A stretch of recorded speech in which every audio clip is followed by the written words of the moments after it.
ಚಳಿಗಾಲ ಮುಗಿಯೋ ಮುನ್ನವೇ ರಾಜ್ಯದಲ್ಲಿ ನಿಧಾನವಾಗಿ ಬಿಸಿಲಿನ ಝಳ ಹೆಚ್ಚಾಗ್ತಿದೆ.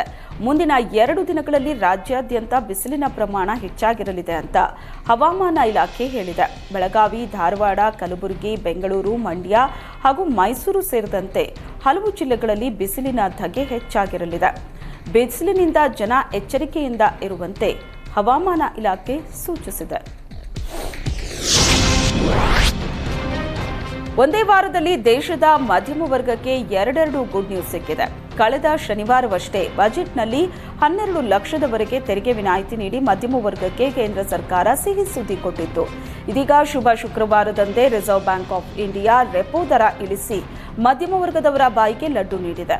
ಕಳೆದ 5 ವರ್ಷಗಳಿಂದ ರೆಪೋ ದರ ಏರುಮುಖ ಅಥವಾ ಯಥಾಸ್ಥಿತಿ ಕಾಪಾಡಿಕೊಳ್ತಿದ್ದ RBI ಇದೇ ಮೊದಲ ಬಾರಿಗೆ ರೆಪೋ ರೇಟ್ ಅನ್ನು ಇಳಿಕೆ ಮಾಡಿದೆ. 25 ಮೂಲಾಂಕಗಳ ಕಡಿತದೊಂದಿಗೆ ಶೇಕಡಾ 6.50 ಇಂದ 6.25ಕ್ಕೆ ಇಳಿಸಿದೆ. ಈ ಮೂಲಕ ದುಬಾರಿ ಬಡ್ಡಿ ದರದಿಂದ ಬಸವಳಿದಿದ್ದ ಮಧ್ಯಮ ವರ್ಗಕ್ಕೆ ತುಸು ನಿರಾಳ ನೀಡಿದೆ. ಇನ್ನು ಮುಂದೆ ಸಾಲ ಪಡೆಯೋರಿಗೆ ಹಾಗೂ ಈಗಾಗಲೇ ಫ್ಲೋಟಿಂಗ್ ಬಡ್ಡಿ ದರದಲ್ಲಿ ಸಾಲ ಪಡೆದವರಿಗೆ ಬಡ್ಡಿ ಹೊರೆ ಇಳಿಯಲಿದೆ.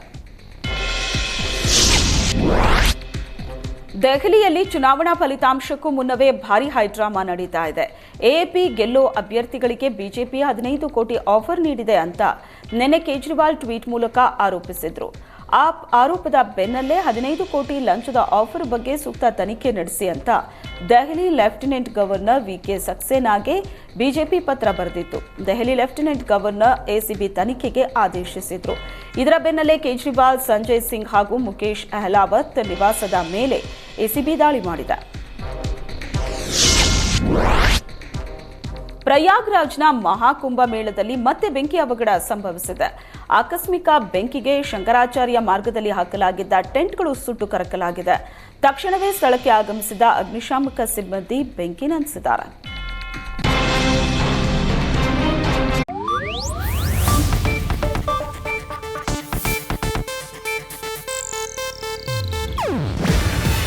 ಇದು ಏಷ್ಯಾನೆಟ್ ನ್ಯೂಸ್ ನೆಟ್ವರ್ಕ್ ಪ್ರಸ್ತುತಿ.